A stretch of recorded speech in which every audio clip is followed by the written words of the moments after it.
जय श्री कृष्ण। राधे राधे दोस्तों, आज मैं लड्डू गोपाल की एक ऐसी सत्य घटना सुनाने वाली हूँ जिसे सुनकर आप लोग यह समझ पाओगे कि जितना प्रेम हम अपने ठाकुर जी से करते हैं उससे भी कई ज्यादा प्रेम हमारे लड्डू गोपाल हमसे करते हैं। इस लीला कथा को सुनकर आपकी आंखें लड्डू गोपाल के प्रेम में नम हो जाएंगी। आशा करती हूँ प्रत्येक दिन की भांति आज की यह लीला कथा भी आप लोगों को बहुत अच्छी लगेगी और आपके दिल को स्पर्श करेगी। आज की यह लीला कथा हमारे साथ शेयर की है उत्तर प्रदेश में रहने वाली मनीषा जी ने। मनीषा जी कहती है कि मैं एक गरीब परिवार की लड़की हूँ। मेरे माता पिता ने बहुत ही मुश्किलों से मुझे बड़ा किया है। हम लोग इतने गरीब थे कि मैं अपनी स्कूलिंग भी कंप्लीट नहीं कर पाई। उसके बाद मेरी शादी कर दी गई। शादी के बाद मैं अपने पति और अपने सासू माँ के साथ बहुत खुश थी। मेरी शादी भी गरीब परिवार में हुई थी। मेरे पति मजदूरी का काम करते थे और मैं भी गांव में खेत खलिहान में जहाँ भी कोई भी काम मिलता था मैं करने चली जाया करती थी।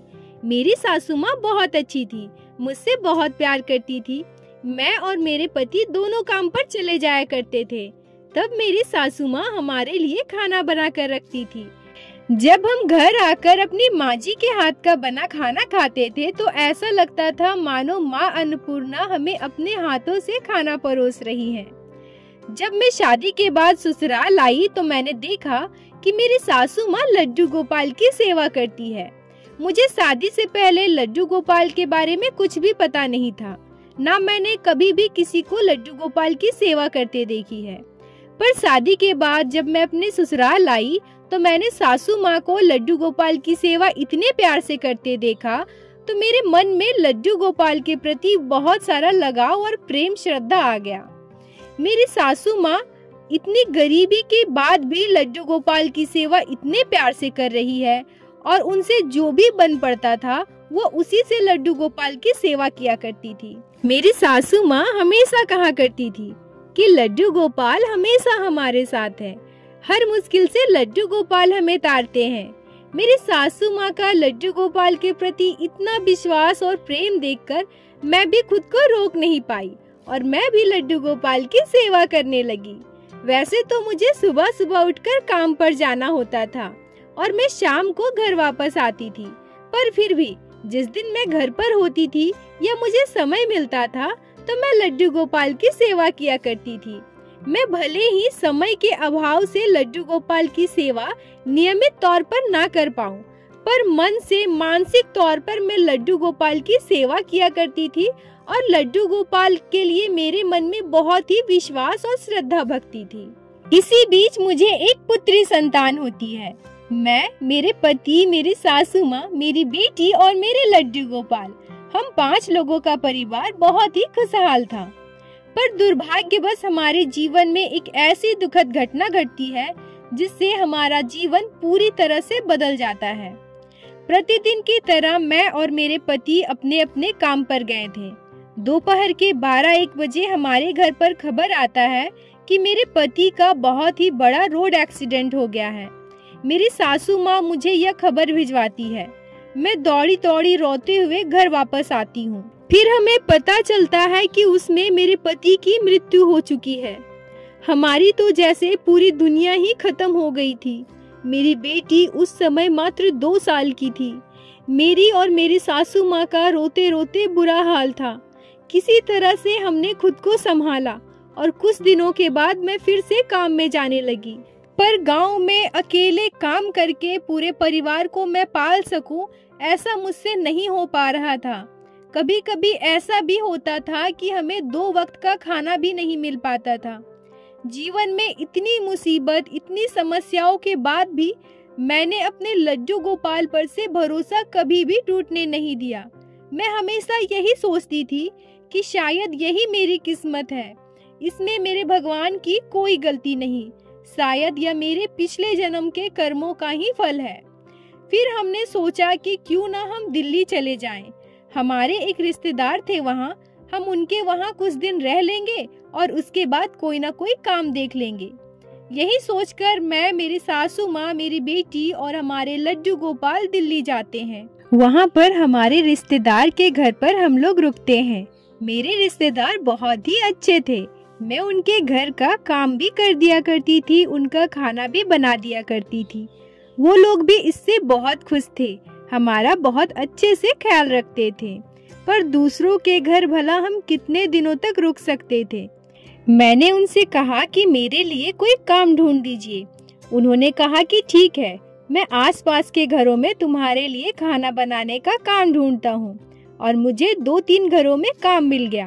मैं 2-3 घरों में काम करने लगी और हमारे रिश्तेदार ने हमें उनका एक पुराना कमरा दे दिया। उसी मकान में हम लोग रहने लगे। एक दिन दोपहर में जब मैं घर वापस आती हूँ, तब हमेशा की तरह मेरी सासू माँ खाना बनाकर रख चुकी थी। मेरी सासू माँ मुझसे कहती है कि चलो बेटा, हम लोग खाना खाते हैं।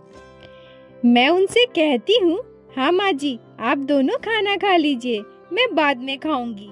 मेरी सासू माँ और मेरी बेटी खाना खाकर पड़ोस के घर में चली जाती है। घर पे मैं कुछ काम कर रही थी। ठंड का मौसम था, पर अचानक से जोरों की बारिश शुरू हो गई। थोड़ी देर के बाद मैं देखती हूँ कि मेरे दरवाजे पर एक वृद्ध व्यक्ति आते हैं और आवाज लगाते हुए कहते हैं, बेटा, मैं बहुत दिनों से भूखा हूँ, क्या मुझे कुछ खाना मिलेगा? मैं अपने घर से बाहर निकलकर देखती हूँ तो एक बुजुर्ग व्यक्ति मेरे दरवाजे पर खड़ा था। मैं मनी मन सोचती हूँ कि हमारे घर पर तो कुछ है ही नहीं, मैं इन्हें क्या खाने के लिए दूँ? तभी मुझे याद आता है कि मैंने तो अभी तक खाना नहीं खाया है। मेरे हिस्से की 2 रोटी और सब्जी मैं उस बुजुर्ग बाबा को लाकर देती हूँ। बुजुर्ग बाबा मेरे सामने ही बैठकर रोटी सब्जी खाने लगते हैं। मैं उन्हें गौर से देखती हूँ तो पाती हूँ कि उनके पास एक बांसुरी है। मैं बाबा से कहती हूँ, बाबा, आप इस उम्र में बांसुरी बजाते हैं? आपको बांसुरी बजाने का शौक है क्या? बाबा मेरी बात सुनकर मुस्कुरा देते हैं और मुझे कोई जवाब नहीं देते। थोड़ी देर के बाद बाबा अपना खाना खत्म करके मुझसे कहते हैं, बेटी, तुमने आज मुझे भरपेट भोजन करवाया है। मैं बहुत दिनों से भूखा था। पुत्रवती भव। इतना कहकर बाबा वहाँ से चले जाते हैं। मैं बाबा की बात सुनकर चौंक जाती हूँ और सोचती हूँ कि बाबा ने क्या मुझे ठीक से नहीं देखा है? मैं विधवा हूँ। बाबा ने मुझे पुत्रवती भव का आशीर्वाद दिया। हो सकता है बाबा ने ठीक से ना देखा हो। कोई बात नहीं, यह सोचकर मैं अंदर चली जाती हूँ। इस घटना के घटित होने के कुछ दिनों के बाद मेरी सासू माँ मुझे बताती है कि उन्होंने मेरा रिश्ता तय कर दिया है। मैं इसके लिए बिल्कुल भी राजी नहीं थी, पर हमारे रिश्तेदारों ने, मेरी सासू माँ ने मुझे बहुत समझाया।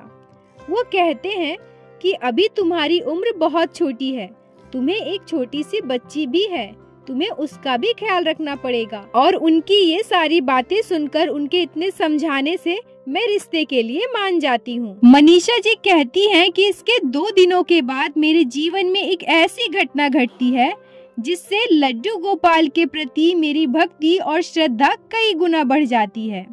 मैं रात में सोते हुए एक सपना देखती हूँ कि वही बाबा जो उस दिन मेरे घर पर आए थे और जिनको मैंने रोटी सब्जी खिलाई थी और जिन्होंने मुझे पुत्रवती भवा का आशीर्वाद दिया था, वो मेरे सामने खड़े हैं और उनके चेहरे पर मुझे अपने श्री कृष्ण बाल गोपाल का चेहरा नजर आ रहा है। जब मैं सपने में उनके पास जाकर हाथ जोड़े खड़ी होती हूँ, तब वह मुझे कहते हैं, पुत्रवती भवा। सपने में ही यह सुनकर मैं चौंक जाती हूँ। मैं भगवान से कहती हूँ, हे प्रभु, हे मेरे बाल गोपाल, हे मेरे लड्डू गोपाल, आप मुझे पुत्रवती भवा का आशीर्वाद दे रहे हैं। आपको पता है ना, मैं एक विधवा हूँ। मेरे गोपाल मुझे कुछ नहीं कहते, बस एक प्यारी सी मुस्कान के साथ अंतर्ध्यान हो जाते हैं। मैं बिल्कुल चौंक कर उठ जाती हूँ और लड्डू गोपाल के पास जाकर बैठ जाती हूँ और रोने लगती हूँ। मुझे समझ में नहीं आता कि लड्डू गोपाल का रूप सपने में मुझे उस बाबा में क्यों नजर आ रहा था। मनीषा जी कहती हैं कि उसके कुछ दिनों के बाद मेरी शादी होती है और लड्डू गोपाल की कृपा से अभी मुझे एक पुत्र संतान है। मेरे ससुराल वाले बहुत अच्छे हैं, मेरी बेटी से भी बहुत प्यार करते हैं। मेरी सासू माँ भी हमारे साथ रहती हैं। मेरे ससुराल वाले ने मेरी बेटी और मेरी सासू माँ को बहुत ही अच्छे से अपना लिया है। मेरी बेटी और मेरी सासू माँ का बहुत अच्छे से ख्याल भी रखते हैं। मेरे लड्डू गोपाल की सेवा करने से भी मेरे ससुराल वाले को कोई आपत्ति नहीं है। मनीषा जी कहती हैं कि मुझे बाबा के आशीर्वाद का मतलब आज समझ आया, जब मुझे एक पुत्र संतान है। मैं अपने पूरे परिवार के साथ लड्डू गोपाल की सेवा करती हूँ। बोलो बाके बिहारी लाल की जय, लड्डू गोपाल की जय, जय जय श्री राधे। दोस्तों, मनीषा जी के जीवन में घटी इस घटना से हमें यह सीखने को मिलता है कि हमारे जीवन में चाहे किसी भी तरह की परिस्थिति क्यों ना आए, हमें अपने भगवान, अपने प्रभु, अपने लड्डू गोपाल के प्रति अपने विश्वास को कभी भी टूटने नहीं देना चाहिए। भगवान कभी भी अपने भक्तों का बुरा नहीं चाहते। हमारे लड्डू गोपाल कभी भी अपने भक्तों की आंखों के आंसू को नहीं देख सकते।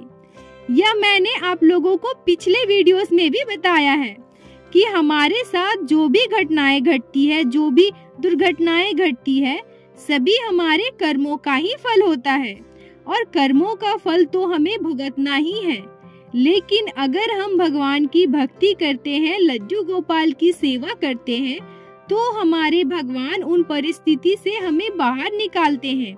उन सभी परिस्थिति में हमारे साथ खड़े होते हैं। दोस्तों, अगर आप लोगों को मनीषा जी के जीवन की यह घटना अच्छी लगी हो, आपके दिल को स्पर्श की हो, तो कृपया वीडियो को लाइक करें और अपने दोस्तों के साथ शेयर अवश्य करें, जिससे बाकी भक्त भी लड्डू गोपाल की इस अद्भुत लीला कथा का श्रवण कर सके। और हमारे चैनल को सब्सक्राइब करें, जिससे प्रतिदिन आप लोग हमारे चैनल पे श्री बाके बिहारी श्री लड्डू गोपाल की अद्भुत लीला कथाएं सुन सके।